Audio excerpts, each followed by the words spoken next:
I know. Here's another question, real quick. Yeah. How did I not know this thing had like 15 cell phones in his cage? I know. You got a shit First, tucked under the rocks in the back.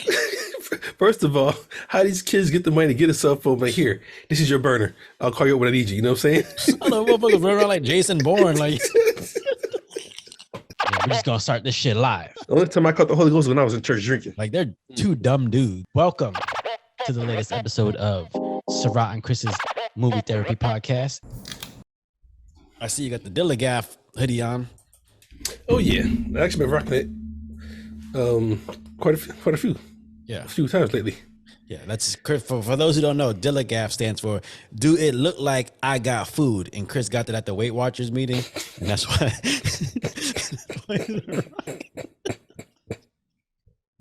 You forgot the A. Dude, like I got a lot of food. Asshole. No, it don't. Same shit on my fucking license plate. Just no doubt.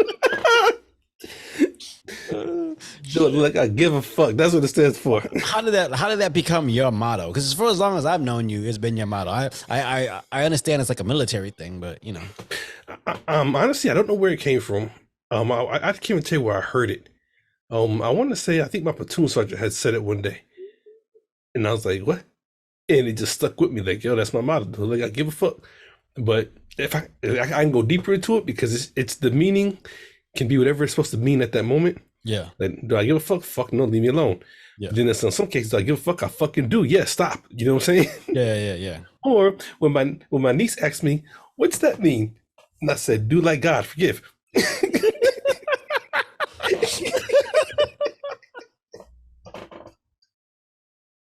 Oh shit!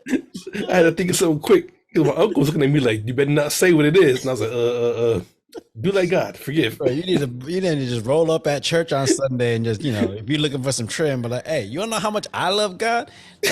On my fucking license plate.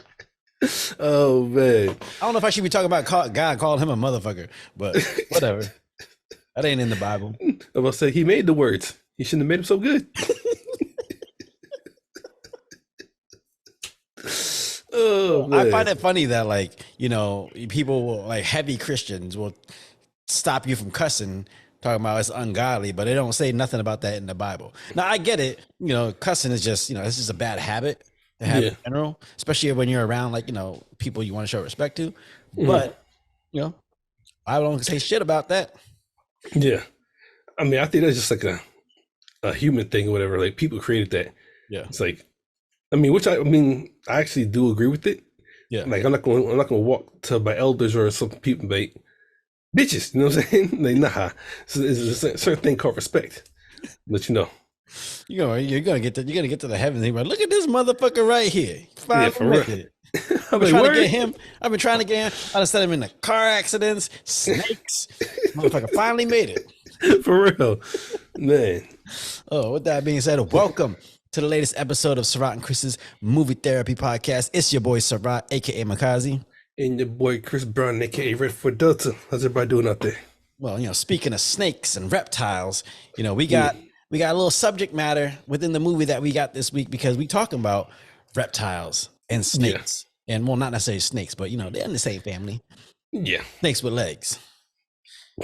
Pretty much. Whose movie do we consider this? Because I think we both you watched it first, but we both agreed to. I want to say that we had agreed on a different movie, and because of some technical difficulties, I couldn't get it on my side. But we were talking about this movie, I think, just in general conversation, and then just watched it. I just figured it was be up your alley because it was a motherfucking cartoon. I mean, Chris and his cartoons. Yeah, I like my animes. You know what I'm saying? No, that's not an anime. That's an animation. Look, I like them. I like them all.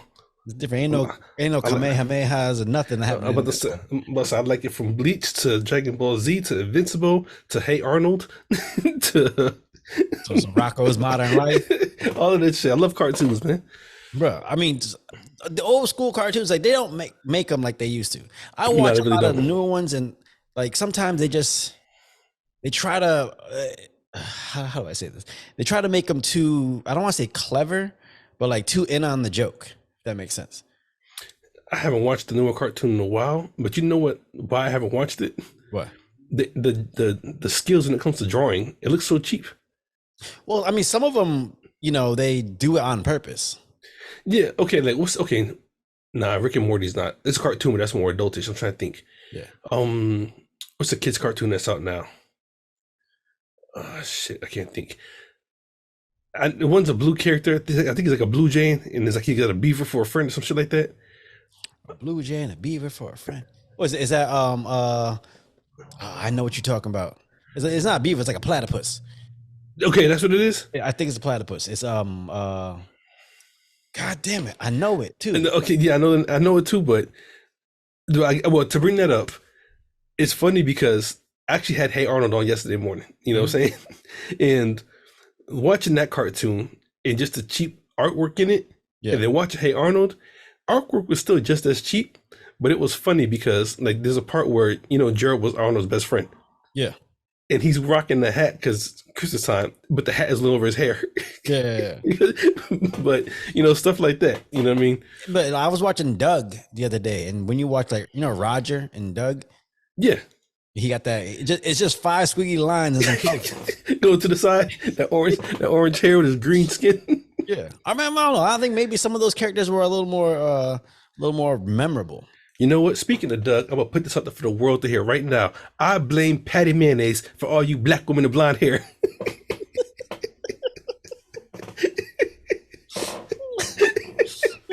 You know what? And speaking of, Mr. Dink is the only dude with an overbite that got some respect. Everyone else is getting messed up. True. Patty Mayonnaise. Yep. Does she fall under the women that were like people's crushes back in the day? If so, I don't know how. I mean, somebody likes that look. Obviously, you can see the women doing it nowadays.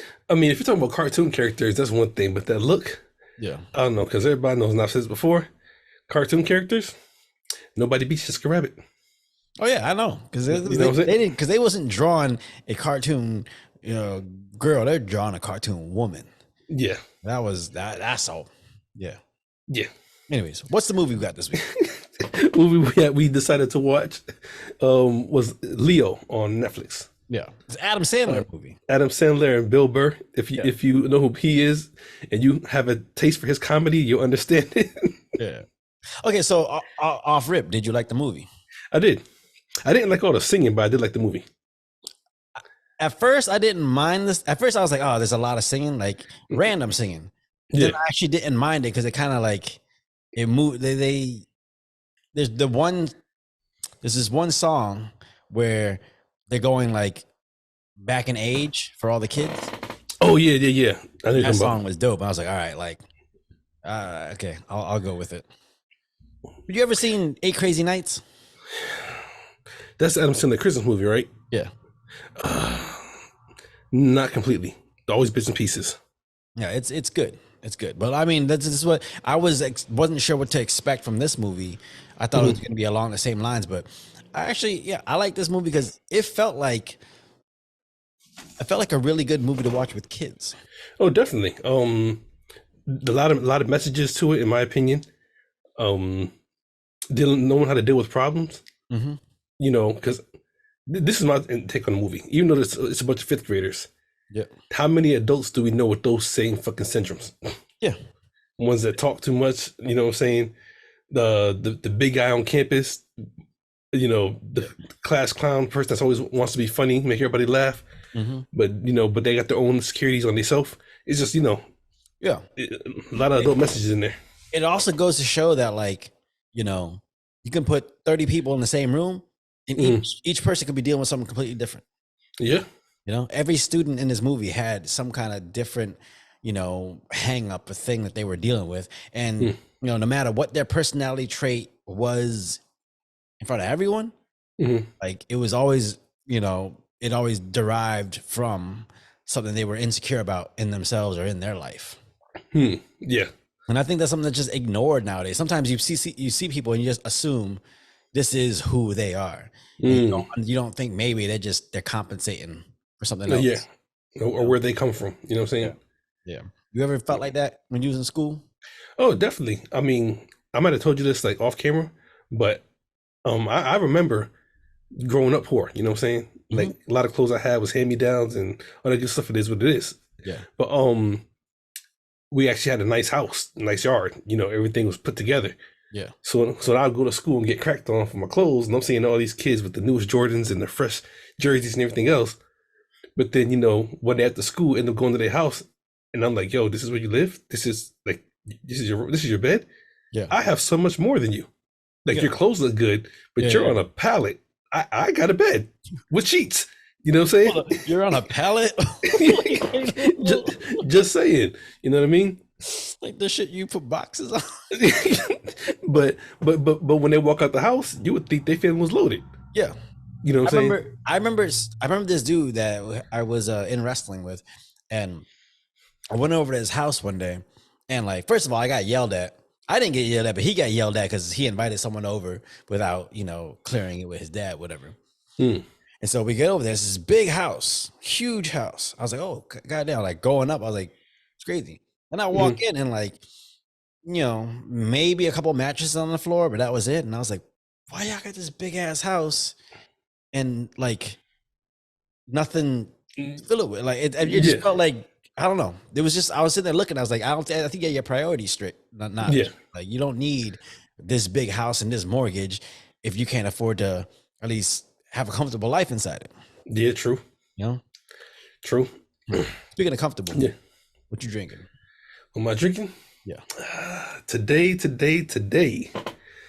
I have on deck, listen to my words, Jack Daniel. Okay. I have on deck a cheapo Bud Ice. Okay. I didn't buy any beer. That's all I had in the fridge. I was like, fuck, that's all I got. Okay, cool. But I also have on deck some apple juice. Okay. And I think I'm going to start with the apple juice. Okay. Yeah, I can see that. You're gonna be 5 sips in. I'm like, I'm gonna be apple wasted, baby. You're gonna look at your drink like, dude, it look like I got alcohol food. And then, you ain't gonna let it go, are you? I'm gonna come with a whole bunch of different ones. Oh gosh. Put it on a white girl. Do it look like I got ass fucker?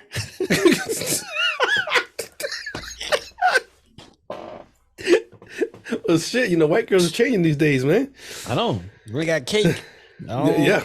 That white cake it's coming up. All right, Calvin Candy. That white cake.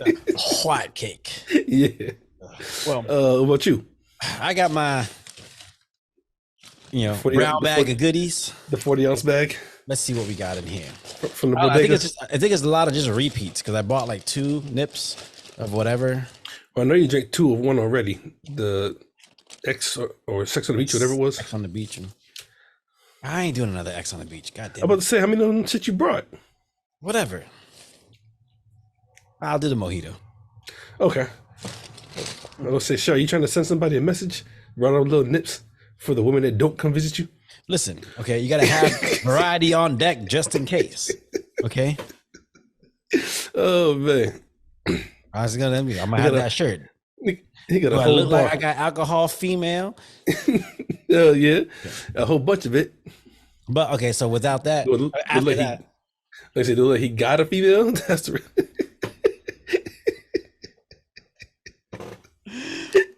I know your brain is racing right now because there's a whole lot of underlying shit that you and I both know about. I swear to God, bro. I swear to God. I wish I had a rattlesnake to leave in your room. Look, that guy had a whole house. So you take it, I'm gone. You know what? Well, I only got a rattlesnake, but I got my bottle of coquito. Coquito? Yeah, you got, it's not the holiday season till you make a batch of coquito. And so I thought that was the original coconut milk. No. I ain't got got enough for that. You do got 2 dogs. You do got 2 dogs there. I'm passing 40, bro. I'm lucky to fill a shot glass. No, this is Over there shooting dust. That This is giving me purified water.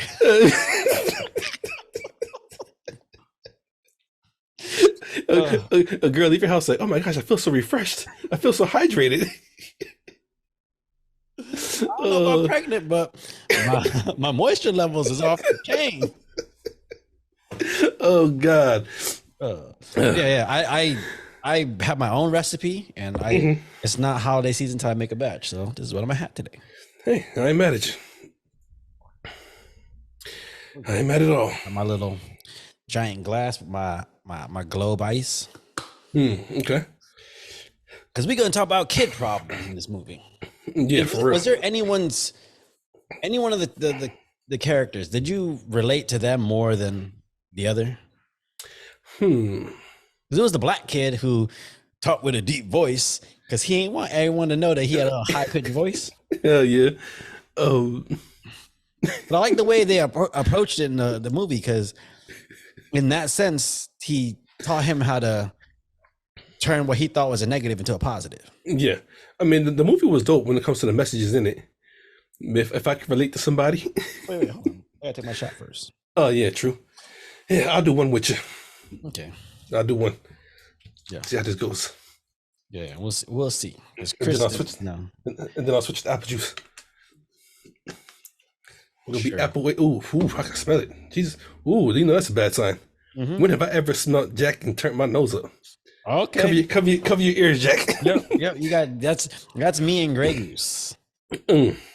Holy shit, that's the first. What the fuck is going on here? I think Chris has, crossed over. I can't wait for this. I can't wait to see. For those watching on YouTube, I can't wait. Let's see what kind of face Chris makes. Because usually Chris got that same, he just, touched God when he took the shot. Yes. Let's see what happens now. Shit, I'm gonna mix with the apple juice. Okay, here we go. Right, cheers. Cheers. I'm actually scared to take this shit. I know, that's why I ain't gonna shoot mine until I watch you.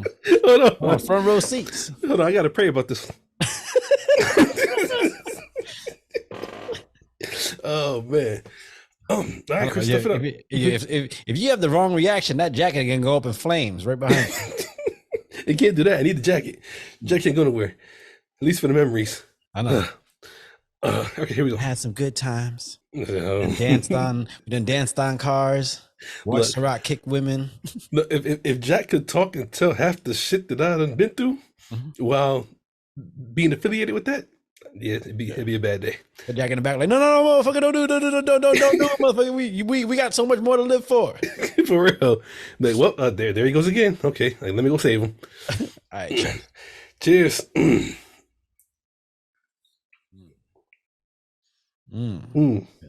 see it processing. I see it processing. I never had to see him take a chaser that quick. Okay. It went down easy. He's in denial, folks. He's in denial. It even tasted different. Yeah. This shit fucking sucks. Chris got hypnotized. Yeah. Damn. Okay. Okay. All right. Okay. I forgot how much this mojito sucks. It tastes like mouthwash. Really? Well, at least your breath won't stink. Yeah. Tastes like basil. Smell like basil. But, yeah, no. Basil. You never put basil in a mojito? Oh yeah, I know. I don't know why I was thinking about. I mean, obviously basil is ingredient. Yeah. But I think about spaghetti. So they smell basil, but he's just eating his mom's food. Got that bok choy. Yeah. All right. So who was there a character you connected with more than another? Scuttle. Which one was Scuttle? The turtle. Oh, that's Squirtle. Squirtle? Scuttle. I thought it was Scuttle. Oh. Nah. All right, ladies and gentlemen. Why, I know he we was angry? Because he was angry that his boy was making all these connections and leaving them behind. Well, it was a hater. I just thought it was funny because when they actually went to one of the kids to the bully's house together, he was like, wait, I got this.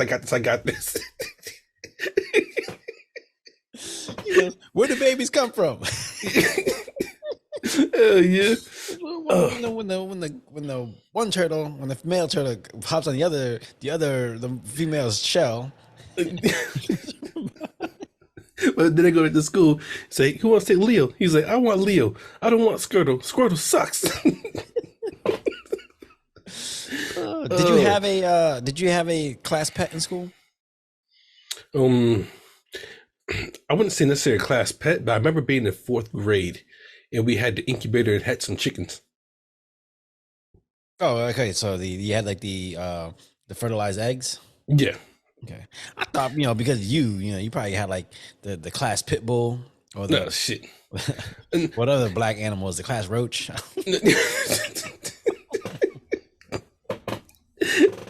That's a damn shame. No, nah. Honestly, I really, if anything, I want to say maybe it was like maybe an ant farm. I can maybe remember, Yeah, but other than that, I don't really think there were any class pets. Not in my era. I know we had a class guinea pig, but Hmm. damn well they wasn't trusting none of these kids to take that motherfucker home. Hell no. Come back with a tattoo, a bandana or some shit. Hell yeah. Yeah, I wish they had a class pet we could have took home. Maybe maybe that my parents would have let me get a pet when I was younger. Your parents would ate that son of a bitch. Listen, we had You- goldfish, right? We had some goldfish, and the one thing I learned after having goldfish is do not trust around with your pets. Oh, shit. Motherfucker fed them motherfuckers so their stomachs blew up. See what I'm saying? And then, did you say you had like a pet pig or a pet rabbit? No, That was okay. that was dinner later on. You didn't even know it. I did not have the pet rabbit. Thy neighbor had thy pet rabbit. Well, it wasn't even a pet rabbit. It was bought, specifically for, stew. I just didn't know it. So I'm in the backyard running around with the motherfucker like, oh, we got a new friend in town. And then, later on that night, I had dinner. I was like, oh, where's that rabbit? We can go play. And they was like, right there. That's so fucked up. I was like, oh, shit. Oh, man. It's like a SpongeBob moment. Like, yeah, we got Fluffy. 3 hours later. Time to eat. Somebody go get Fluffy. Somebody go get Fluffy. We can all eat dinner together. You're like, oh, Fluffy's here. Fluffy's here. Don't worry about it. All right, so here's the thing, yo. With the people I grew up around, this is completely off subject, but the people I grew up around, whenever they had like different meats like that, rabbit, venison, whatever, they always cooked it in some kind of stew, which I don't know, maybe could it just like mask the flavor of the meat. In my opinion, I'll try anything. And I've learned I've learned that more gamey foods or wild foods are better stewed, in my opinion. I don't know. Maybe it's because y'all don't know how to cook it. I mean, because even venison, I've had it as burger, even steaks or whatever, and there's always like a taste to it that's like, it's wild. But in the stew, it just tastes like it's supposed to be there. No, but that's the shit. Okay, I'm sorry you don't want it tasting like every other piece of meat that you've tasted, but it tastes that way for a reason. Lamb tastes that way for a reason. Well, lamb is different. That's a whole different level of food, in my opinion. I know, but I'm just saying, like, why are we expecting every piece of meat to taste the same? Why do we want beef to taste like, venison? Why can't venison have its own flavor? But that's what I'm saying. Like, I don't mind its own flavor. It's something about gamey meats. You know what I'm saying? So, like I've had buffalo burgers, and it tasted perfectly fine to me. Yep. It didn't taste like beef or anything like that. It was just you could tell it was its own type of meat, but it was good. A venison burger was just okay to me. Like you knew you was eating deer. You know what I'm saying? Yeah, but I think also because so again, when you eat like wild meat like that, it's less fatty. So you gotta actually put some fat into it to make it, otherwise it dries the fuck out. True. So, like, it's just I don't know. I think it's people will sit there and like eat a bunch of different meats expecting it to just taste like beef and chicken, and when it doesn't, they're like, oh, I don't know if I like that. It's got a weird taste to it. Yeah, because it's a different kind of meat. You know? Yeah. Yeah. I don't know. But I guess back to the movie. Which character did you feel like you related to? Which character did I feel like I related to. Um, I would love to say. I would love to say the kid with the fucking the drone, Really? but not in a sense that he not in a sense that he I needed like as much like care taking care of me, but like almost like your parents is always hovering over you, make sure you ain't do Okay. shit. Like I lived under under iron fist, which Hmm. is fucked up because my dad 5 feet tall. Like I was taller, but I lived in fear because I just didn't want to fuck up because I didn't want to get my ass whooped. Yeah. You know. Yeah. But then you grow up, you realize, oh, like they're just doing, they're just doing like this is they're following the not example that was given to them, but what made them turn out the way they are. Mm. And if you're happy with the way you turn out, like, oh, let me just teach these same lessons to my kids. Yeah. I mean, I get all that. I mean, because you do want to keep those fundamentals, so to speak. Yeah. Or that core foundation, whatever you want to call it. But the world's changing. They're gonna learn new things. You know what I'm saying? Yeah. I mean, like I told you, I didn't understand it until now that I'm older. When my parents always say, "Your music sucks, our music was so much better." Mm-hmm. And now that I'm older, I'm like, "Yo, this music sucks, ours is so much better." But I'm also older and I realized my parents' music was better too. You know what I'm saying? Mm-hmm. So So we right. Our music is better. It's just yeah, there's the ones before us was really good too. yeah, it actually had like meaning. You Yeah. know what I'm saying? But like I said, the way things are changing, you raise your kids with the same things that you grew up on, but also know they're gonna add their own little newness to it. Yeah. So And yeah. I also think with the advent of the internet, I think the access that a person has to releasing their music is so much easier nowadays that you're kind of just bombarded with all these different types of music. And for the most part, people are just trying to do what's going to make them money, not necessarily what's, right for them as an artist. Yeah, true. True. Back to the movie. Mhm. Okay, so here's a question. Do you think the movie was more about uh, uh, helping a child understand themselves in this growing world, or was it about finding your purpose or finding your place in life when you realize you might not be here much longer? You That's know what what? that's kind of what I got from it. But go ahead. Okay. Now, actually, I can agree with you on that, like finding your place in life, because the focus was it started out with Leo. You know what I'm saying? Him Mhm. thinking he's about to die, and he's been in that cage for God knows how many years. Yeah, 75 years. Yeah, you know what I'm saying? Had to go back in time and remember some shit that happened to him. He said, "Wait, I got to ask the kindergartners. We haven't learned how to do regular addition." No, he goes, it is fifth grade. We deal with fractions here. Yeah, they can divide and multiply all day long, but can't do 2 + 2. Mm-hmm. Well, what was I saying? Yeah, so it was about finding your place in this world Oh, before you leave it. yeah, I think that like the underlying message to it all, because even the whole movie it starts off with Leo, and then goes through like the whole kindergarten or fifth grade class rather, but Yeah, ends with the teacher. yeah, You know what I'm saying? So yeah, I really think it's all about. I feel people, even fifth graders or whatever, they're trying to figure out where they belong. You know what I'm saying? Even some of us as adults, some even old people. You know what I'm saying? What's yeah. their real purpose? Would you? Not. Yeah, go ahead. I was just saying, not realizing your purpose might just be for that one day. Tomorrow might be something different. You know what I'm saying? Yeah, how would you feel if you got to the age of 75 Hmm. and just felt like, oh, I haven't seen shit. I haven't done shit yet. Mm. I got to go experience life before life is gone. Yeah. How would you feel if you came to that? Oh, I feel like that'd just be shitty. To me, that would suck. You know what I'm saying? But I Would say it that though? because, well, I said that because I've experienced so much life already. Yeah. So knowing everything I've done so far at the age of 38 or to the age of 38, if I took away all of that and then I get to be like 50, 60, 75 years old Mhm.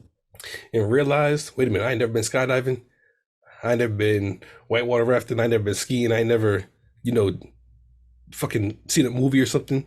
Oh, you been It's a, skiing? I have, yeah. Ah, I can't picture that. Oh yeah, I was the blackest thing on the mountain. I'm sure you were. You and the Everybody, bears. nah. Matter of fact, I was I want to say every year in high school it was a skiing trip, and I went on it. Okay. Yeah, Mount Tom? it Was it was Mount Tom? fun. Was Mount Tom Yeah, close by then? I want to say it was. I think it was Mount Tom. I think Okay. it's still Mount Tom. Yeah. I want to say one time we went to Vermont, or maybe twice, but I think it was normally Mount Tom. Yeah. Let me find Yeah. out. Okay, let me find out. Chris got Chris is a snow bunny. And look, look, don't get it twisted. My stupid ass jumped on there. I was watching the Olympics and all kind of shit. Like, okay, this how they do it. This how they do it. Got on the bus, had my uncle skis, went up the mountain. Because hey teacher, these skis won't attach to my Tims. How do I- Look, I had the whole shebang. I had everything. I thought I was the shit. I don't know, skiing and some Tommy Hilfiger jeans. I got you. Hell yeah, football and everything. Football was real back then. Yeah. Okay, but here's the thing. Like you're coming at it from a perspective of these are all the things you're missing out on, but because you know what those moments feel like. But if you Yeah. don't have those memories, if you don't have those core memories to work off of, all you have is this Cage. life that this life that you lived in. Mhm. Right? Do you? I don't know. Like, do you look back on it and say like, "Oh, I missed out on so much," or are you still appreciative of the life you had? Because I don't know. I really don't know if I can answer that question because I really think that's like a on your own perspective. Yeah. Because on one end, I've learned how to appreciate the life that I have, Yep. and on another end, I've learned how to See, it's enjoy an it. adventure. Yeah. Yeah, pretty much. You know what I'm saying?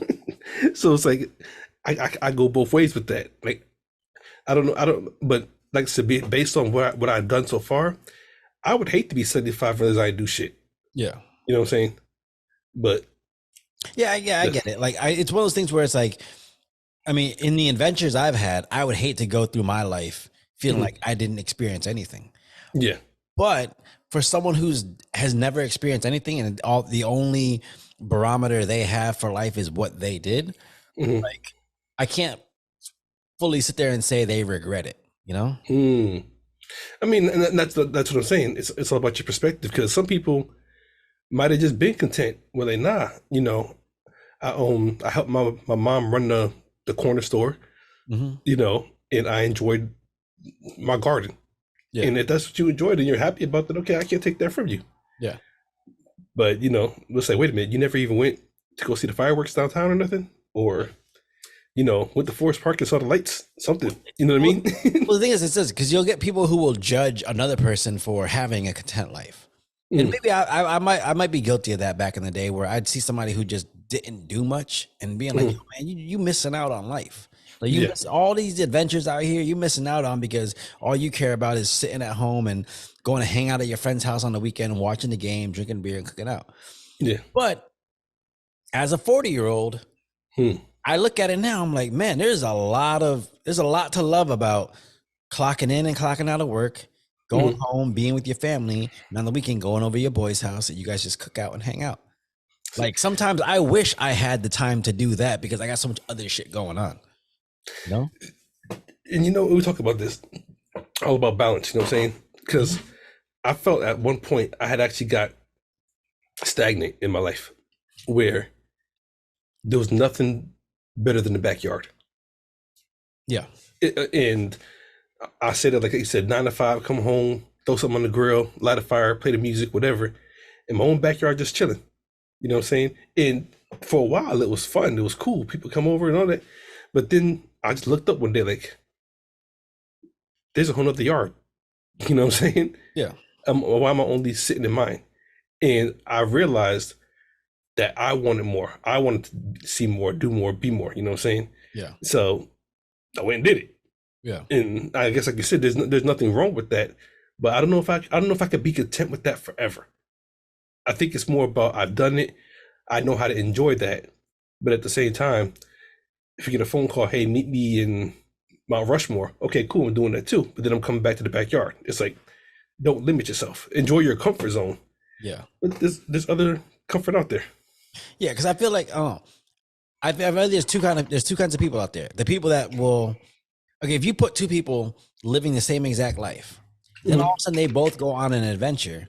One person's gonna be like, man, I ain't know this was out here. Like, Mhm. what else is out here? Let me go find it. Yeah, Another person's like, oh man, I'm cool. That was really awesome. I'm glad I did that. But let me go back and live this life that I love. yeah. It's just that's like the cherry on top, where someone else might look at it and be like, nah, there's so much more toppings to this Sunday. I need to go find all the toppings. You know what? If you compare that to the drug world, which I know is probably a bad analogy, but Well, I mean, you have more experience in the world than I do, so yeah, I've done some things. But it's if I feel like if you're used to one drug, you Mhm. know what I'm saying? And okay, no, what type of drink? Alcohol, Yep. Jack Daniels. That's all you want, all you're used to. It's not changing. And Yep. that Jack Daniels is my backyard. Hmm. You know what I'm saying? I feel like it's another what's the word?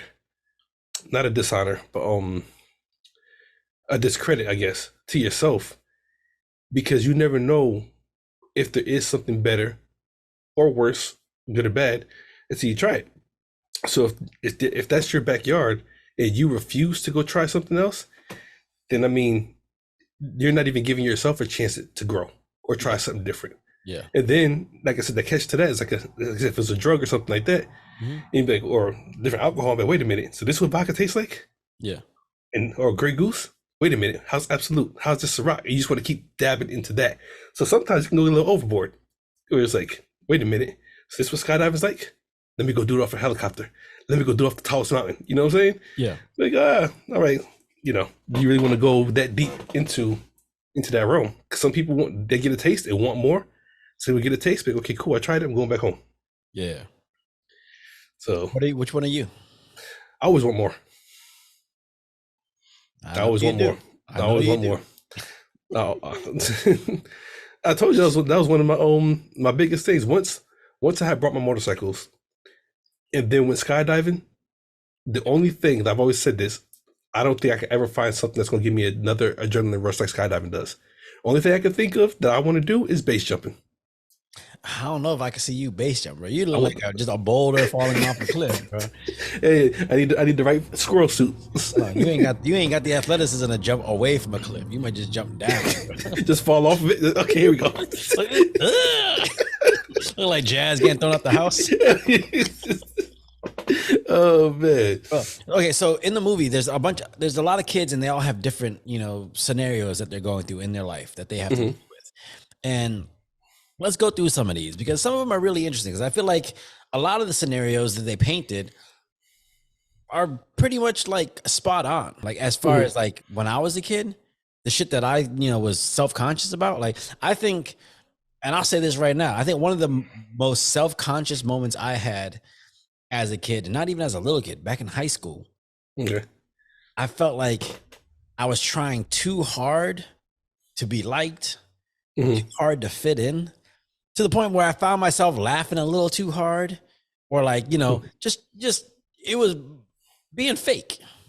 Okay. Not necessarily fake as in, trying to like get people to, but it was just like accentuating things so that people thought I was cool or people thought I was someone they wanted to hang around. Mhm. And I don't know. I felt like with, for instance, you got the girl who tends to talk a lot, Yeah. tends to spill her beans and to talk about everything and going on in her life. And Yeah. Leo was like, "Hey man, like calm down, slow down, Mhm. maybe ask a question." Yeah. You know, I don't know. Like, do you remember any moments in your life where you felt like you were dealing with something that's inherently just your own, like no one else Hmm. really could understand it? Um, I want to say yeah, just because I feel like everybody goes through it. Um, I just can't remember what it might have been because I can say this. I remember my senior year in high school. My whole my whole vision of myself changed. Why? I had the same Um, moment, but why? Why for you? okay, I just felt like Like, stop caring about what people think about you. How do you? I remember the moment. Okay, Um, you tell me because I'll tell you the moment for me. okay. That's that summer, the 11th grade summer. I worked, got my money up and everything, and I could never really have the Tims and the, well, as we call uptowns, the Air Force Ones and all that stuff and everything. Yeah. So I worked up, got my money up, went clothes shopping and everything. I had my gold teeth in my mouth because French was French was what you wanted because juvenile autumn. Yeah. And I remember I was sitting in the mirror or in the bathroom. I think I just got to cut my hair. I learned how to cut my own hair, and I was playing football. School year had already started, but it was still like September, October time. Yeah. And I got tired of being the butt of everybody's joke. I got tired of getting cracked on, knowing that my lifestyle and where I came from and everything. And I don't know what happened, or I mean I know what happened, but I don't know why it happened. I don't know what triggered it. But I remember I sat in the mirror and I was like, "Fuck how everybody thinks. I think I'm great," and I never stopped from there. Like Well, it's like okay, but what made you want to buy the gold fronts and the Tims and stuff like that? Was it because because you were trying to fit in, or did you want people to think you were cool for it? I want people to think I was cool, and I want to outshine everybody else. Like I didn't just want the big chain like some people had. Yeah. I didn't just want the Jordans like some people had. I didn't just want the white T-shirt or the jersey like some people had. I wanted everything. I wanted the fronts. I wanted the chain. I wanted the shoes. I wanted to have everything from top to bottom. So there wasn't shit to talk about me about. You know Yep. what I'm saying? And then I don't know. Like I said, it just like I've said it before. I don't know if I've said it to you, but I say it a lot. Like when people talk shit, and my comeback is I don't give a fuck. I'm sexy. Or I'm still sexy. You know what I'm saying? Oh, I've And heard you say it plenty of times. yeah, I but didn't know where it started. that's always been my rebuttal. Like no matter what, I'm still sexy. You know what I'm saying? Mhm. So now, because of course this is my senior year in high school. We're talking 20 years ago. You know what I'm saying? Yeah. It's I've said it so much that like even some of my friends and everything, they were, how'd you get that kind of confidence? And I was like, honestly, the more I said it, the more I believed it. Yeah. So now I really don't care what a person thinks about me. You can say whatever about my toes, my hair, whatever, and I'm gonna say I don't give a shit. I'm still sexy, and I believe that. You know what I'm saying? You hear that? He don't give a fuck. Chris is still sexy, and he got the STDs to prove it. STD sexy to the day. Okay. All right. So for me, I remember this clear as day. So Okay. I remember senior year in high school. I think I was volleyball team, all this different shit. And I remember they were doing the school play. They were doing Fiddler on the Roof. Mhm. And some of the girls who I used to be cheerleaders with were like, hey, Surratt, he's strong enough to hold someone up on their shoulders. Like, let's get Surratt to come do it. Hmm. So they asked me to come be a part of the play. And I had to do this character named Frumasera. Frumasera is like a 10-foot tall ghost. So Okay. because I was a cheerleader, like I was used to popping people up. So I just had to run around with one of the girls on my shoulders, run around stage, like a ghost and shit like that. And I had a fucking blast. Mhm. One of the funnest things I ever did. So after the last performance, it was like not 2 years, 2 months before graduation. Hmm. I was sitting outside in front of Central waiting for my mom or my brother to come pick me up. I was just sitting there looking around. I was just like, man, I was like, why didn't I do drama class since I was a freshman? Like Mhm. I had so much fun. Like, why the fuck didn't I do that? And I was like, oh yeah, because back then, if you was in the drama club, you was the geek and the nerd and, the little castaways. And Yeah. the jocks, the people that played the sports were the ones that were cool that everybody loved. So that's why I leaned towards that. And I was Mhm. like, man, if I had been doing this shit since I was a freshman, like I can't believe I missed out on so much. And I was just like, man, stop doing what everyone expects you to do and just Mhm. start doing what you want to do, bro. Because you missed out on a lot because of it. Yeah. I think my high school had been drastically different had I done what I wanted to do versus done what I thought people would want me to do.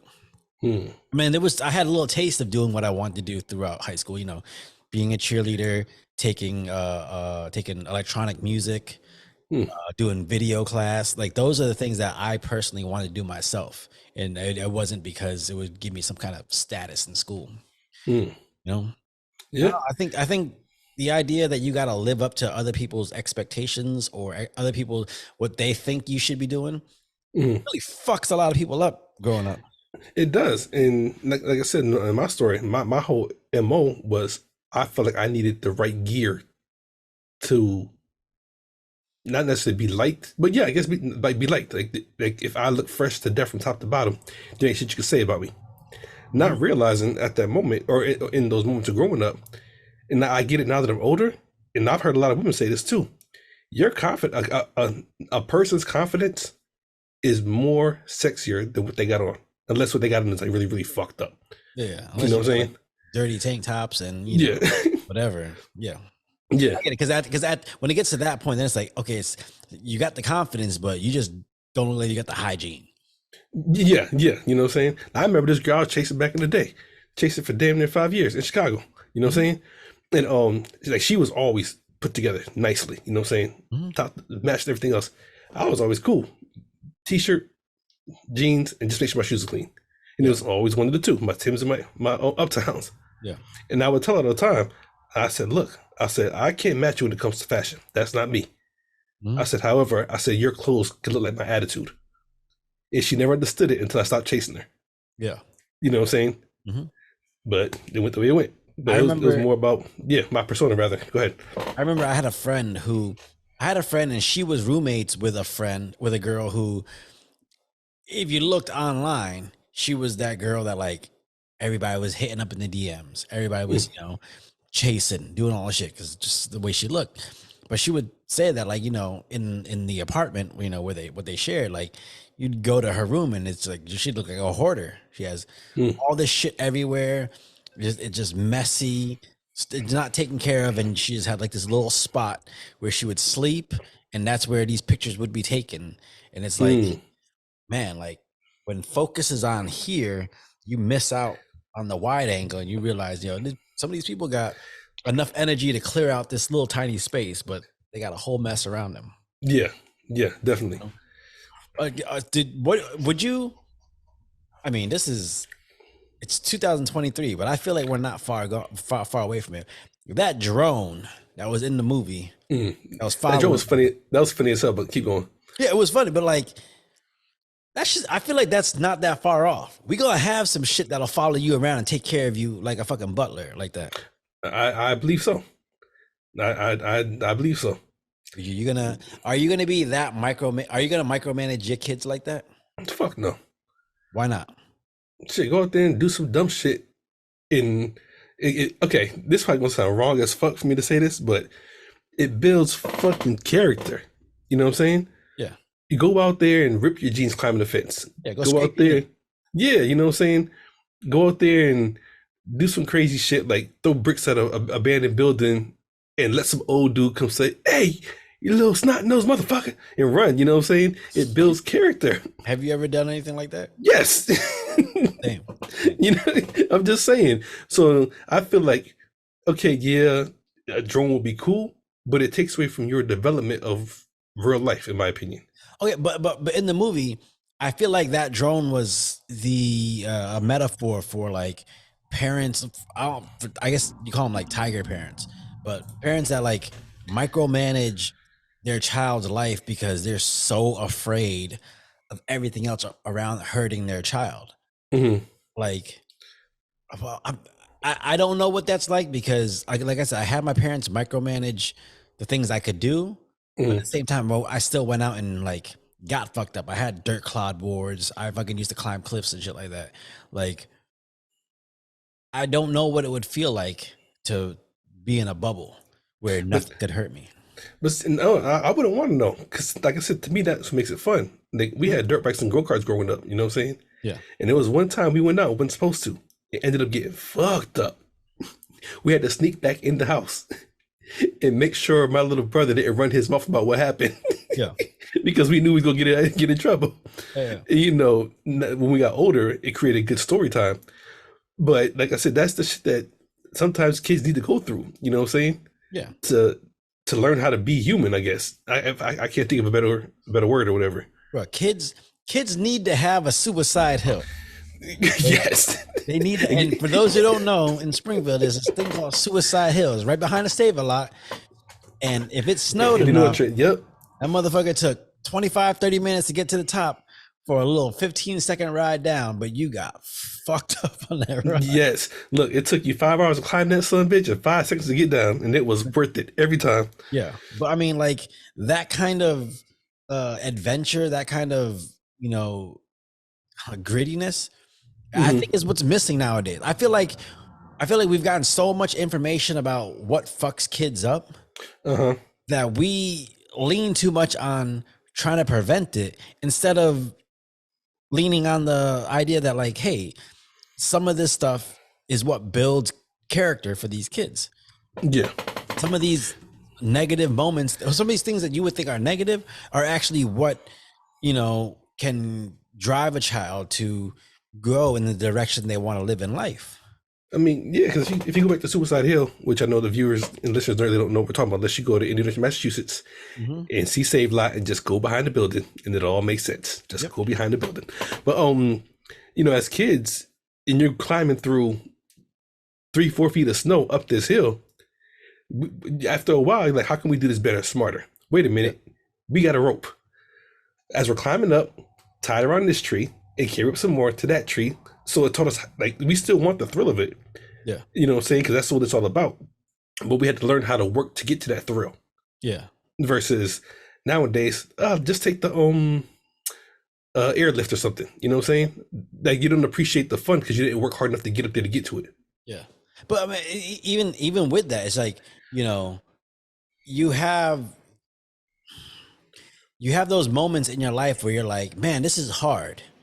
Do I want to do it again, or do I want to avoid this? But if you don't even get the opportunity to make that choice because you never even was brought over there because someone told you, hey, this is dangerous, you're not allowed to go over there.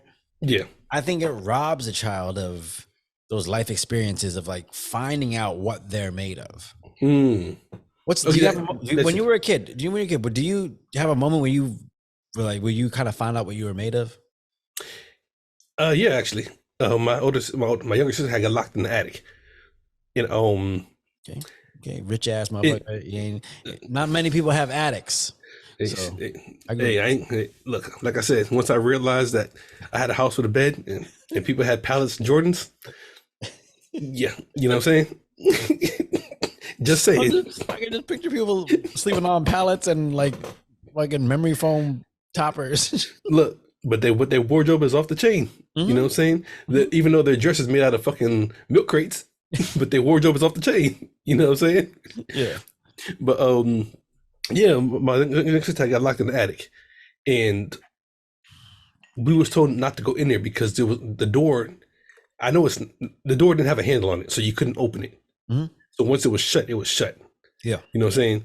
And I don't know what happened, how it happened, but she went in there, door shut. So we're sitting there trying to figure out how to get her out.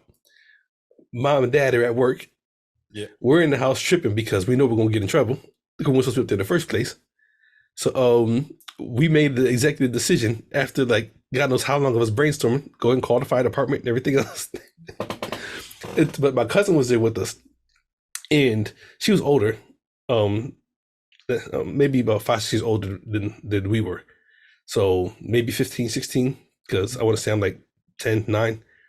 And she calculated that, hey, if you go in this room, remember there's a hole in the wall over there. It'll lead behind this wall and you can get into that room. We're like, huh? So only one that could do it was me. Yeah. So at that moment, that's when I realized what I'm willing to do, which would at that moment I thought was life or death because I was looking my ass up because my sister's locked in the other room. Yeah. And I couldn't see shit. So at that moment, it's get her out the room. So I don't care what kind of spider webs are behind there, or what kind of rodents might be living in the attic, whatever. It's like it taught me to push all the stupid shit aside to get to what I got to get to. And yeah. Bro, you live in one of them fucking underground railroad houses? You I don't know. You got like some fucking Diary of Anne Frank shit. Look, man. Looking at the house now that I'm older and all the other doors and shit up in there, I feel like one or two things had to happen. There was some crazy serial killer that used to own it. or Ain't or it? Ain't it a fucking a funeral home now? I don't think no, it's not a funeral home. The guy that brought it turned like one side into an office and Yeah, then rented out the top or whatever. yeah. He changed it all around.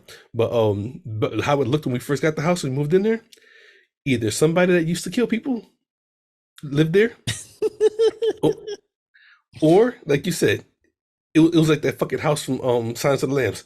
Yeah, A lot of different doors. yeah. Some rooms to this day I still don't know what they look like. Just But saying. I remember when I used to live in Colonial Estates, in the East section, there was this spot. It was a little cliff, it had rocks like that went up. When I was little, I used to think it was like the biggest shit in the world. Turns out it was only like 4 feet high. But Well, to you, no, it probably brother. was the biggest shit in the No, man, world. first of all, fuck you. So, oh my god, it's so tall. Like, yeah, everything's taller than you. So no, but when I was younger, we used to sit there and like, we'd have races. We, like rock climb up that motherfucker. Mhm. I remember one, it wasn't even winter yet. For some reason we had a sled. I don't know why.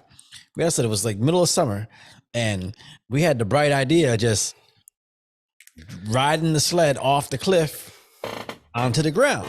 Mind Okay. you, it's like 4 feet up. So we're doing that. And I remember one time I went and like it went right to like the edge of the cliff, like halfway, and the Yeah. sled just tipped over and I fucking I laid out like a frog splash. It hit the ground. And I had two choices. Either get up and do it again, or just run away because my arm hurt. And I Yeah. remember in that moment, I got up. I was like, all right, that shit was fun as fuck. Let's do this again. Mm. And in that moment, I was like, okay, like I'm the type of person who, when shit gets hard, Mhm. it's not gonna stop me from doing it. I'm gonna just know, hey, there's some danger here, but fuck it, I'm gonna keep going.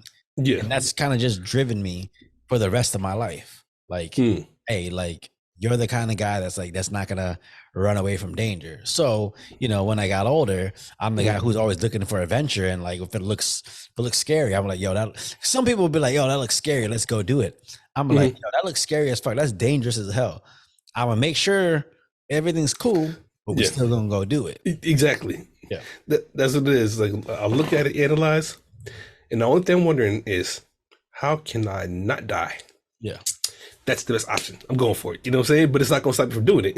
Yeah. So in the movie Squirtle, right? Okay. At one point he becomes like crazy hater because he sees Leo getting all this love to the point where he fucks up the whole shit. Yeah. Right? Do you think that was warranted? No, of course not. Because Why? well, I might lean on the other side of that. okay. So when you say warranted, do I think it was worth happening or like okay with it happened or whatever? Okay, so by warranted, I mean, do you think some good came out of it? I think he was a hater for doing it, for blowing up yeah. his spot. But do you think, like in the scheme of things, do you think it was worth it for him to blow up his spot? Yes and no. All right, go ahead. Why? Yes, because one thing I've learned in life, and even watching a movie, sometimes you're lying for no reason at all. You know what I'm saying? And even though he was lying to protect himself, like I only talk to you, you know what I'm saying? Yeah. It felt special at the moment, but then at the end of the day, and everybody found out that he was talking to everybody, and they got mad at him. So it's like, okay, I understand you're trying to protect yourself, but at the same time, if you would have just told everybody, like, nah, I can talk, and they kept it a secret amongst themselves. Yeah. Okay, but it wasn't. It's weird because, like, I don't know if it was to protect him necessarily, but it was almost like to. I think maybe at first it was to protect Leo. Like, hey, I don't want nobody to know I can talk.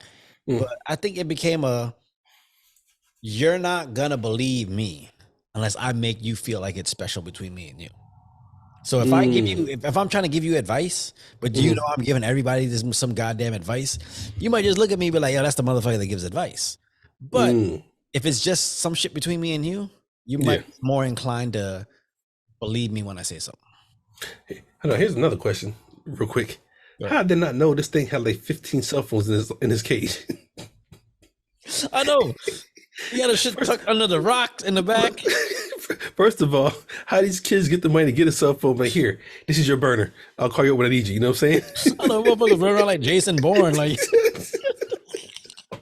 For real. I don't know. Man. It's one of those things where it's like, you know, I get the intention behind it. Like you're trying to do some good, so you're gonna do whatever you can to make the person feel special, so that you can help them get over whatever they're getting over. But like when you're disingenuous, you know, it puts everything. It's like okay. I've never been to court, but it's like when you go to court and you got somebody who's perfect witness, then you can find out all of a sudden he's been witness to a bunch of other shit.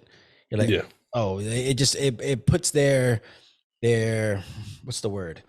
Their credibility. Okay. You know, in it puts their credibility up for debate, and when that happens, you know, Yeah. I don't know, you might just be like, okay, like how do I really believe in what this person says? If he was lying here, how do I know he's not lying now? True. So, Yeah. yeah. So would you listen to a goddamn animal that talked to you? That's the one shit that we haven't even talked. Like it's an animal talking to some human. First of all, why do animals can talk? First of all, let Juice come back here and be like, hey, I'm ready to go outside. I'm gonna be like, you just gonna be all right, what? I'm ready to go outside. All right, you know what? I gotta call you back. You know, like shit. If my animal can talk to me, the world is stopping. Because yeah. But I'm then, good. Like, these mushrooms is hitting. Look, I'm like something like what did I do different today that I haven't been doing? Like, why can I hear you? You know what I'm saying? Yeah. I got that bottle of Jack that's on the top of the bar. That not designer bottle. One I got from the distillery. That's straight from the in single barrel. Yeah, from Jack himself. 126 proof. Yes. Yeah. That I will not open until the world's ending. I'm gonna crack that some bitch. Like, where'd you get this bottle? Oh, this is from Mr. Jack Daniels himself. For real. He made this in his basement. Straight from the safe that he kicked. You know what I'm saying? But yeah, shit. Like, how would you act if Ryu came in there? Like, you making some rice and gravy tonight? You know what I'm saying? Ryu gonna walk in. Ryu gonna walk in him like that. Like, hey, these stairs ain't working right. I would look at him and be like, you ain't no carpenter. I don't know what I would do if an animal started talking to me. No, I might be so crazy in my head. Like I say it all the time. I'm not all there. Yeah. It might just be like, all right. I might just talk about like, yeah, we cool. All right, let's go. Look, no, I'm gonna sit there and stare at them for at least 5 minutes, and then say, "What else do you know?" Yeah. I know you jerk off every day at 2:45, but then shut the fuck up. Keep that between me and you. I know you got a bad habit, Dad. All right. Oh man. Oh, right, that would be fun. Yeah. What's okay? Let me ask you a question. Okay. What's something that Juice could say to you that might make you go, all right, you getting sold? What's some shit that you like if Juice said it to you, you'd be like, all right, like I need to silence this motherfucker. Shit. Extra. You know I can sniff out those bodies, right? So from here on out, I want filet mignon for dinner. Like, really? I can afford that shit. Yeah, right. You can be like, hey, Dad, I know all them dirty socks. That ain't just dirt on them. I know we got a lot of paper towels. I know we got a lot of unused paper towels and a lot of dirty socks, Dad. Just saying. But Dad, next time a female comes over and talk about why you have so many lotions, I love the way they smell, I'm gonna tell her the real reason. Oh shit. Oh man. So each lotion smells like a different woman. That's why you use it. I'm gonna tell her. One thing I was happy about in this movie was Squirtle getting his moment. Because for a while watching it, I felt like, again, all the focus is on Leo. Squirtle was just kind of just sitting there, just hating, just what's going on. But when he finally got his moment to come rescue Leo and shit like that, I thought that was dope. Like this was actually a really well made. Why wasn't this in theaters? Probably because it's easy to just hit Netflix and every like movies nowadays, man. I don't know how you feel. I literally go to the movies now just to remember the feeling of going to the movies because I don't. You really don't have to anymore. Yeah, but You know what I'm to saying? me, the thing is, to me, when I see a movie that's in the theaters, I'm like, oh, this is probably going to be a pretty well made movie because you could just release it to fucking Netflix and Hmm. cheaper too. Yeah, But like this movie, I felt like if this movie was in theaters, it had made a couple 100 million because it, it was a good movie, good story, it was funny, good for kids. I think would have kept them occupied. You know what yeah, I'm saying? good for adults. It had enough like underlying like jokes, Hmm. like the old lady falling in love with the Asian fucking gym teacher. Oh hell yeah! Did you know that was Joe Coy? I didn't know, but when he started singing in the Yeah, bus, and watch me whip, now watch me. yeah. Man, Oh. my funniest part. Well, I can't say funniest, but the drone part where he got the letter that he just wasn't needed no more. Mhm. Motherfucker went threw himself in the garbage, and then when he stood and watched him outside playing the fetch, did he have a bucket of ice cream He wasn't with even- the robot? This shit is terrible. yeah. Oh man. No, but the thing is, like, okay, so and there's levels that you would think a pet would just think, okay, their life is like either the boringest shit ever, and then they saw all the animals that was in the petting zoo, and they Oh were yeah, like, yeah, oh yeah, yeah, like we all like locked up in this shit. yeah. That that I thought was funny because once they all got freed, and the horse was talking shit, he's like, "Yeah, I got little legs, so what?" You know what I'm saying? But how you gonna release a snow leopard? Get the fuck out of there! Run! Yeah, I don't know. If you was walking down your neighborhood, you saw all them animals coming down the street. What would you think just happened? Like, yo, are they filming Jumanji again? Mm. Speaking of, this ain't got nothing to do with Jumanji. Yeah. Next time you come to Orlando, right? Hmm. There's this place here called Silver Springs. Okay. And the springs is like, just water, and I go paddleboarding, all these shits. But in Silver Springs, they got wild monkeys. Now, You're gonna say okay because now, this don't sound like it's gonna be good. no, no, no. The reason why the wild monkeys are at Silver Springs is because back in the day, them motherfuckers was filming Tarzan, and them monkeys escaped. Really, And now they live there.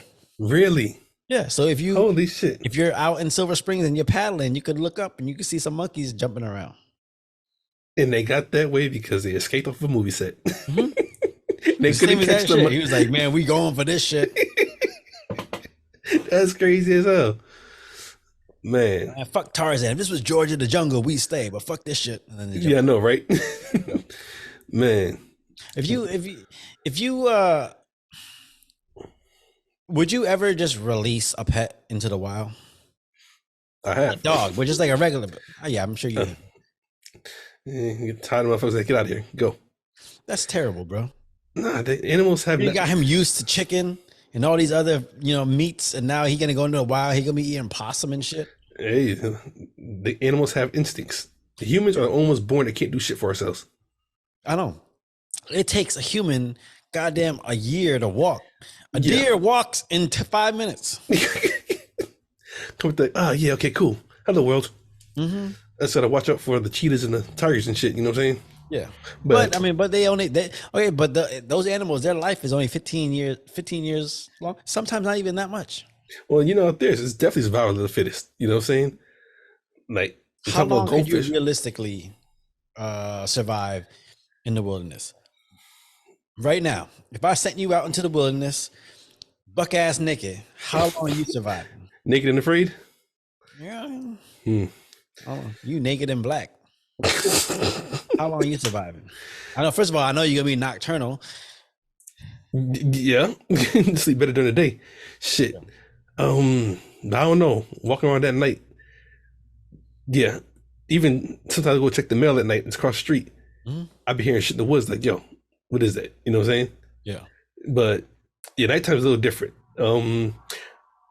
Honestly speaking, I think I survived a pretty decent amount of time, but it would be a struggle.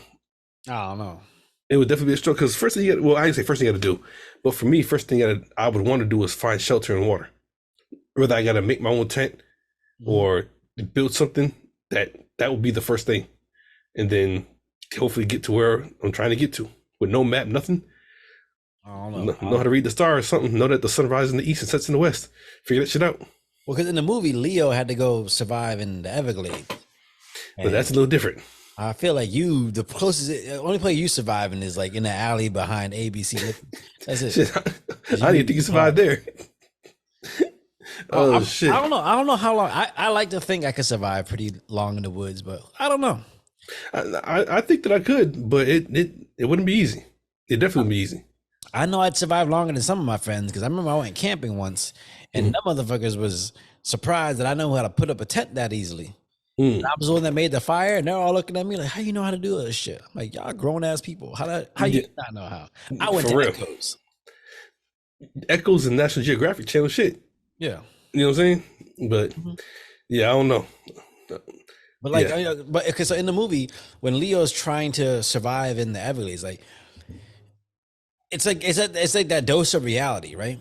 Because we live in a society where shit's pretty comfortable. No, even at its worst, still pretty comfortable. You know, and then you get out there in the wild and you realize, like, man, shit just ain't no rules out here. Like, yeah, I don't know. I wonder if the power grid went out right now, how long before we revert to instincts?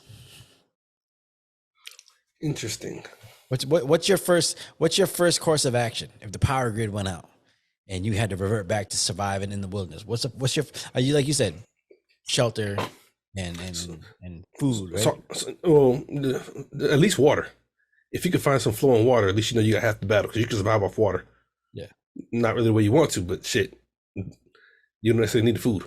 Yeah. But are you talking like in your home right now and the grid goes out, or being out there in the wild? I'm talking about in right now. The grid goes out. I have access to food and coke because it's a block away. You got a fucking 2-hour hike to walk. Would it be? No, I don't think it would be 2 hours. It'd be a good low hike though. I know that. Yeah. But I think the closest store, I want to say 6 miles down the road. But if maybe surviving with the power grid out is not that different from how you live now. Look, that's why I'm like, I'm not trying to say that, but it's like, how many times has the power gone out? And I'm just like, okay, cool, whatever. Yeah. Let me smoke and drink this drink and just wait till it passes over. Yeah. But see, I find shit like that fun. Like when not the last time. You're like the only black man that finds that shit fun. Because every black person I know, when you talk about camping, they're thinking in a trailer, you know, at a campsite. They're not thinking in the woods. I don't know. I just feel like you said, you get to test yourself, see what you're made of. Because like you've been in my house, you know, there's a big ass light in the backyard that comes on at night. When the power goes out, it is black as fuck out here. Where even Juice won't go outside. She ran outside, started the door, was like, nah, I ain't doing this. You know what I'm saying? My brother went outside to smoke. And he just stood there, and I said, you can stay right there at the back door and smoke if you want to. And he was like, this is like a horror film out here. I was like, yeah, it's a little different. But I'm outside just like, what can I hear? What do I smell? Like, I'm just waiting for death to come get me. You know what I'm saying? It's fucking weird. You just out there sticking your hand out in front of you like, can I see this? Okay. I find shit like that fun. I don't know. But I don't know, yeah. It's weird, yeah. Whenever shit like that happens, my survival instincts kick in to where I don't even think about the danger of anything. First thing I'm thinking of is, all right, like, how do I set myself up? Yeah. Huh? I don't know. Yeah, I don't know. Just built differently, I guess. Yeah. Because even I don't know if I told you this, but whenever I walk into somebody's house or a new place, I'll always count my footsteps. Because in my mind, if it goes completely dark, I need to know how to move around. All the time. First of all, that's some serial killer shit. No, it's not. It is. When you're walking my friend first time, that's okay. Let me if the rapture comes, this is how I escape the devil. This is how I escape the devil. Yeah, that's how you gonna do that shit. Like, my mind is like, okay, if shit goes down, how do I get power back? Not how many steps I gotta take away to escape, or these motherfuckers try to rape me. Well, I mean, knowing where the door is at, knowing how many stairs are there, knowing where the bathroom is, just knowing how to move, knowing where the refrigerator's at, because I got to get to the beer. Jason Brown, not Jason Moore. You Jason Brown. Man, it's just weird. I don't know. You know what? I want to. I feel like I developed that technique because we used to have blackouts a lot growing up. Mm-hmm. Well, I'm gonna call them blackouts. I don't know. I don't know if the bill got paid or not.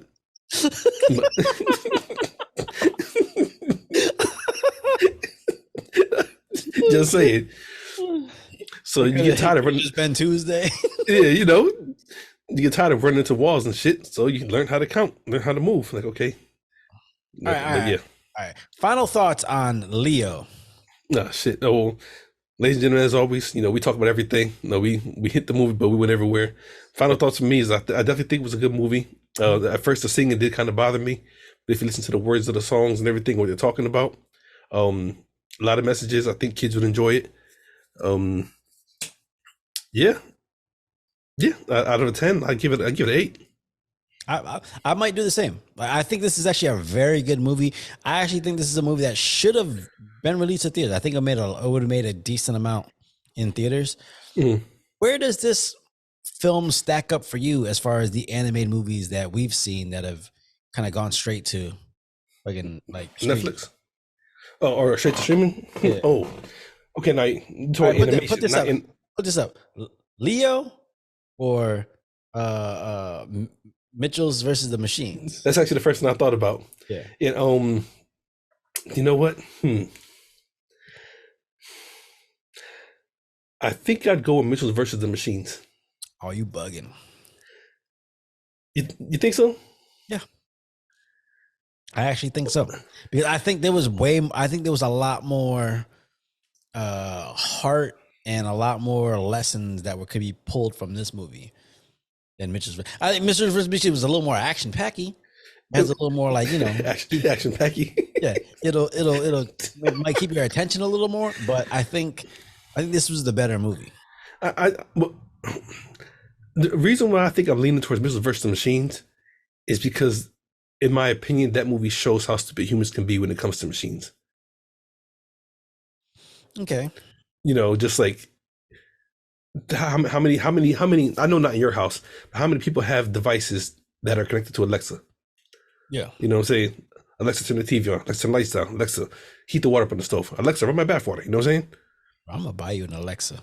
Get the fuck out of here. I'm not gonna use that shit. I don't want no snitching. I'm gonna put government issued on the bottom. Definitely. Shout out to that summit in the woods.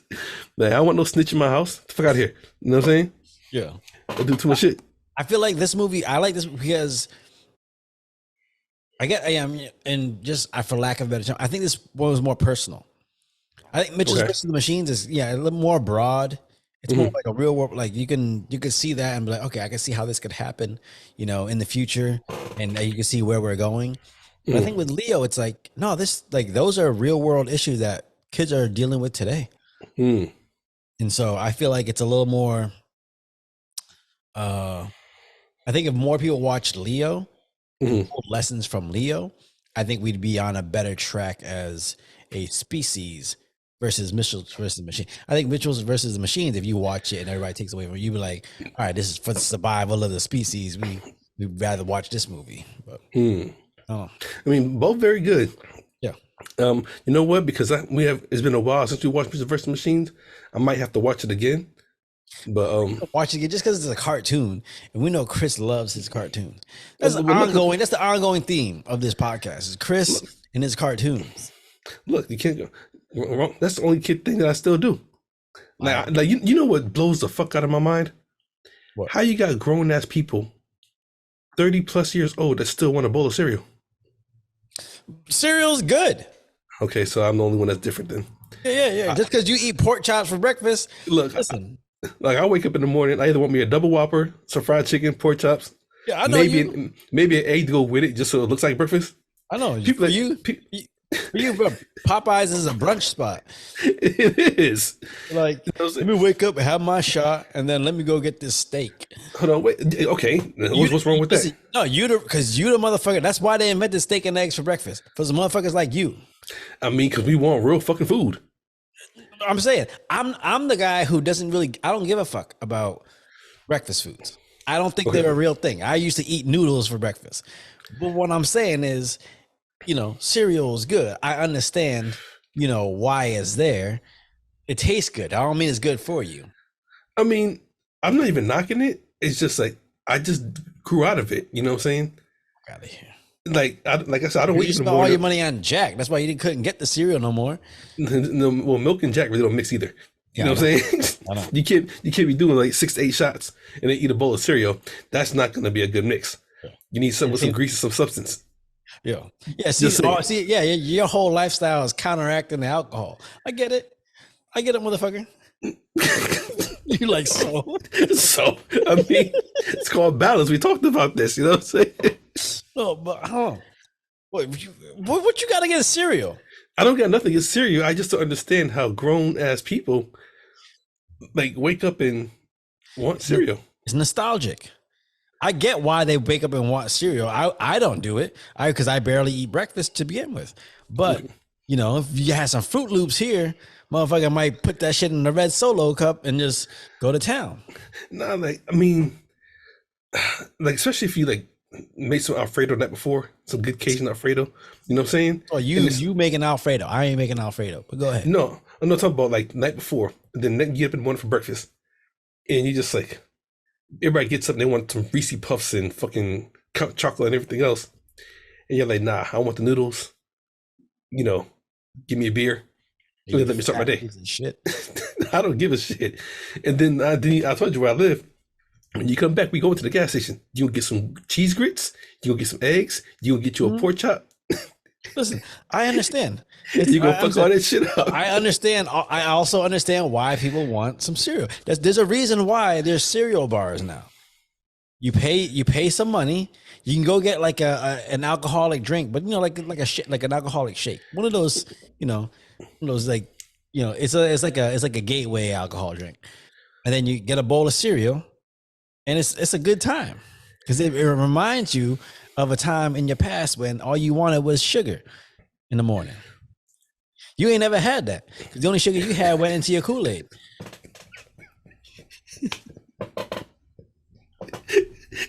As much as I'm gonna talk shit, you beat me to the punch. Either went into the Kool-Aid or went on them nasty ass regular Cheerios that your mama got from the WIC office. This tastes like shit. Let me add some sugar to this. Oh God. Oh shit. Oh man. Yeah. I remember them days. I remember back in the day, my mom. WIC you could only get like 3 different cereals. It was like Kix, Cheerios, and I think the sweetest one was probably Life. There was some Frosted Flakes every so often. Okay. But it wasn't Frosted Flakes. It was like, some Price Right ones. Some off brand. Yeah. Oh man. No, I remember my mom, when I used to have to take like Advil when I was younger, or Tylenol, my mom would just smash that shit in a spoonful of fucking orange juice and just, for some reason, that shit was even worse than just taking the Tylenol itself. I was going to say, that don't sound too good. It's not. It's terrible. But for some reason, they thought that would help. So take a pill and smash it down into powder form. You grind that shit. Orange juice. Yeah, grind that shit, orange juice, light it up, put it in a syringe. No, I'm just kidding. I was about to say, whoa. I was like, I done hung around moms quite a few times. Let me find out she got some secrets that I might need to know. No, I'm saying she would like take the Advil or the Tylenol, she'd smash it up in a spoon and then pour some orange juice on there, and that's how I would take my medicine. Not knowing that, just give me the fucking pill. I'll chew down that pill without the fucking orange juice. Oh, that's funny as hell. Yeah, be going for a minute. I said, because I know y'all from a different country. Like, wait a minute, what kind of ideas? Like, I might actually try that. Nah, bro, first of all, we couldn't afford no syringes back then. Hey, shit. I know your dad. Yeah. He probably can make one. Yeah, my mom used to not my mom. I think it was my mom used to baby bird the rice. I think about it now. That shit was gross. That shit was. Hold on, wait. To what age? First of all, fuck you. You can't put my business out there like that. You put it out fuck there. You put it out there. Stop talking about my mom like that. I hate you. Let me find out you was 10 years old before you go to school. Come here, Sarat. Like, thanks, Mom. I can go to school now. I get to school, but hey, this chicken don't taste like the chicken at home. All right, school, they give you the square pizza, and you're like, yo, how you eat this? And everybody just like pick it up and eat it.